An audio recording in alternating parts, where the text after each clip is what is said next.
150 rules of English grammar important for all competitive exams. Look at these two sentences. His death was due to excessive drinking. His death was owing to excessive drinking. First one is correct and second one is incorrect. Why? Rule number 3. Today we will discuss due to, because of and owing to. तीनों ही prepositional phrases हैं, but where to use which one? Due to means caused by or because of. Owing to means on account of or because of. According to many English writers, due to is adjectival and owing to is adverbial. So according to their view, it is wrong to say the train was delayed due to bad weather. Because here due to is working as adverbial qualifying the verb delayed. But acceptable to say the delay of the train was due to bad weather. Because here due to is working as adjectival qualifying noun delay. But now due to has been accepted as a full-fledged preposition. And others believe that when we mention reason or cause first, thereafter its effect or result, owing to is used. For example, owing to a terrible accident at the intersection, there was traffic jam. On the other hand, if we mention effect or result first, thereafter its reason or cause, due to is used. For example, the traffic jam was due to a terrible accident at the intersection. इस हिसाब से तो हमें कभी भी sentence due to से शुरू नहीं करना चाहिए, but this notion has not been authenticated. ज़्यादातर ग्रामर एक्सपर्ट्स का कहना है कि हम तीनों ही एक्सप्रेशंस को इंटरचेंजेबली यूज़ कर सकते हैं, बस 2-3 पॉइंट्स का ध्यान रखना है. तो चलिए जानते हैं कौन से हैं वो points. First, because of, owing to and due to are followed by a noun or a noun phrase, not a clause. because of, owing to और due to जो है उनके बाद में कोई नाउन या नाउन फ्रेज आएगा, क्लॉज नहीं. फ्रेज क्या होता है? A group of 4-5 words. और क्लॉज क्या होता है? जिसमें सब्जेक्ट भी हो और वर्ब भी. चलिए इसे एक एग्जांपल से समझते हैं. अगर मैं सेंटेंस लिखूं, the football match was cancelled because the weather was bad, तो ये सेंटेंस करेक्ट है.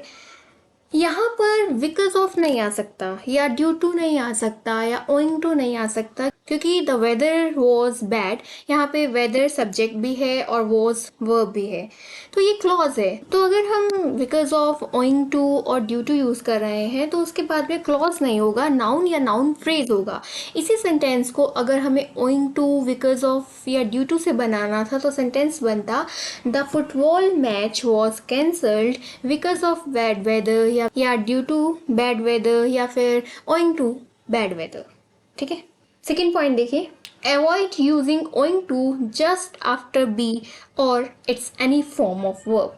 बी की 3 फॉर्म्स ऑफ द वर्ब क्या होती हैं? बी की first form the verb is are am, second was verb, third been. ठीक है. अगर हमें सेंटेंस में बी की किसी भी फॉर्म के जस्ट बाद में कुछ यूज़ करना है तो हम ओइंग टू नहीं यूज़ करेंगे, ड्यू टू या बिकॉज ऑफ. इसे एक एग्जाम्पल से समझते हैं.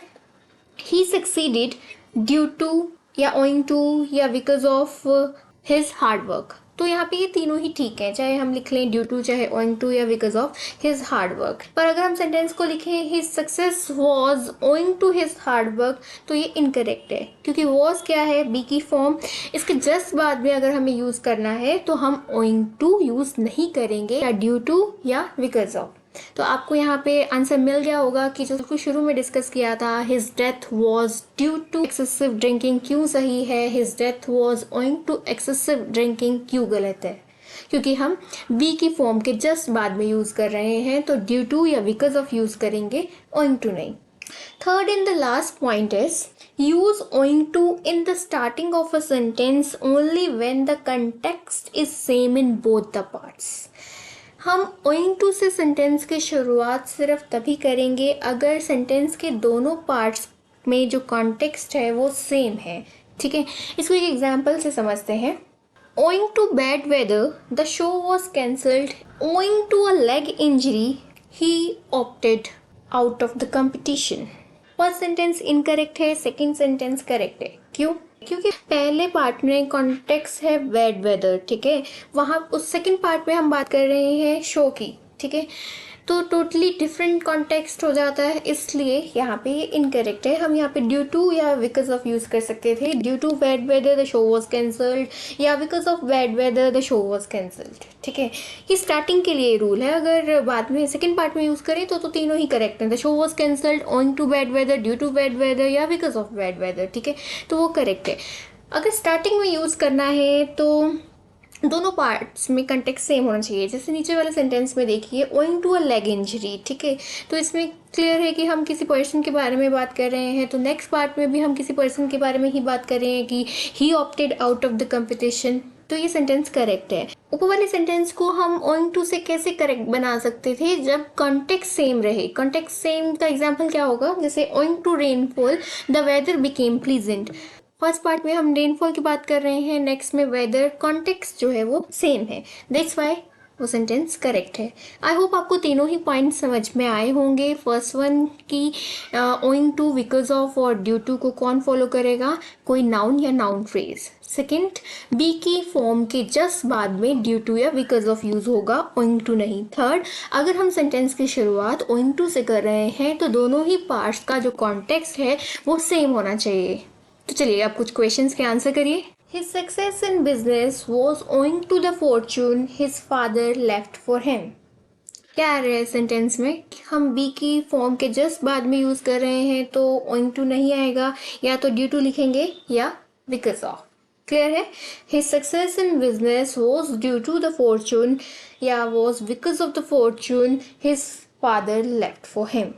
चलिए सेकंड देखिए, Owing to bad weather, the train has been cancelled। Owing to use नहीं होगा, पहले हम वेदर की बात कर रहे हैं, बाद में ट्रेन की। टोटली डिफरेंट कॉन्टेक्स्ट है, तो owing to यूज नहीं होगा, दैट्स वाई या तो लिखेंगे due to bad weather the train has been cancelled या फिर because of bad weather the train has been cancelled.